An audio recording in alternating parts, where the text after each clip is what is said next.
All right, folks, tough news out of Israel tonight, out of the Holy Land. Another terror attack, this time not in Gaza, but rather in the Samaria region.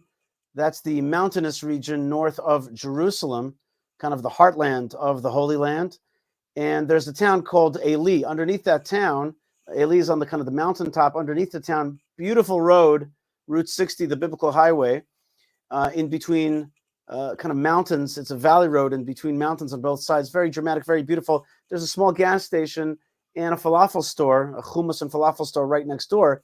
And a terrorist came in today, started shooting the place up, and very sadly murdered two Jews. One is this man, Yishai Ziger, 57 years old, who was very well known to the community as a very warm person and the person who volunteered for all kinds of organizations.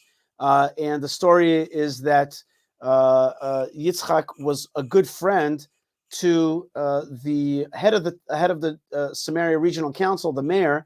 His name is Yossi Dagan, who I know very well.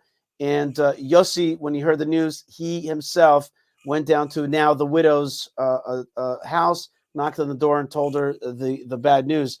And a horrific loss. We have another person who was murdered, a young man, Uri Harum, 16, murdered in this Eli shooting. He was a resident of Shomriya in Binyamin, which is a little bit south of that region, and he leaves behind his parents and 5 siblings. Didn't get a chance to grow up and to live a life because this jihadist terrorist took him out. And who was the jihadist terrorist? Here's a very important thing to understand. And this is from my my Twitter today. The jihadist terrorist who murdered 2 Jews was named Mahmoud Mansara from Kalandia. He was an officer in the Palestinian Authority so-called police force. And I wrote, tell me again how giving our ancestral land to terrorists makes sense. Tell me again if there's a difference between the PAPLO and Hamas. It's really the 2 sides of the same coin. There is the suit and tie PAPLO. That's one side of the coin. That's towards the West and towards liberals and progressives. And then there's the jihad face, which is for folks that just want to, straight out kill Israel and kill the Jews. But this guy, you see him right now pictured in my Twitter with his gun. He's supposedly a police officer, an officer of the peace. No. He's a murderer, a Jew-hating murderer from an organization that pays money to the very Hamas terrorist that did October 7th. So as we look at this, we really have to ask ourselves, are we going to keep this process going, this charade going?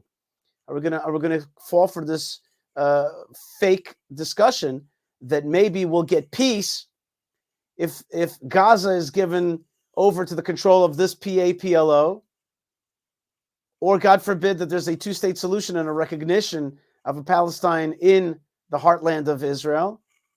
These very folks are going to do what they did today, which is to continue to murder. The question is whether October 7th was a real wake-up call for Jews and lovers of Israel, or whether we're going to have more of the same.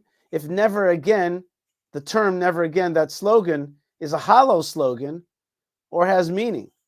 If it has meaning, then it's time to dismantle the PAPLO and time to destroy Hamas and time to stop being suckers in this region.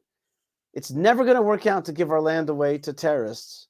And today, 2 more victims of this bad idea, the Oslo idea, the 2-state solution idea, the land for peace idea.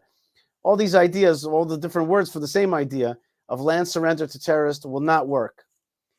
These people are the people that fund Hamas. They're the people that sent this terrorist to kill Jews today. And those who support them are complicit in terrorism, whoever they may be. Let us join together with the families of Yaki Ziger and also Uri Harum and mourn their deaths, but also decide right now that their deaths will not be meaningless. And that's why I actually made this video today, because I decided I don't want their deaths to be meaningless. Let's make it that their deaths will be a wake-up call for us to say never again and mean it. With the help of God, we'll hear good news from the Holy Land. God bless you. Stay strong wherever you are, and stay connected and pray for the peace of Israel. Shalom.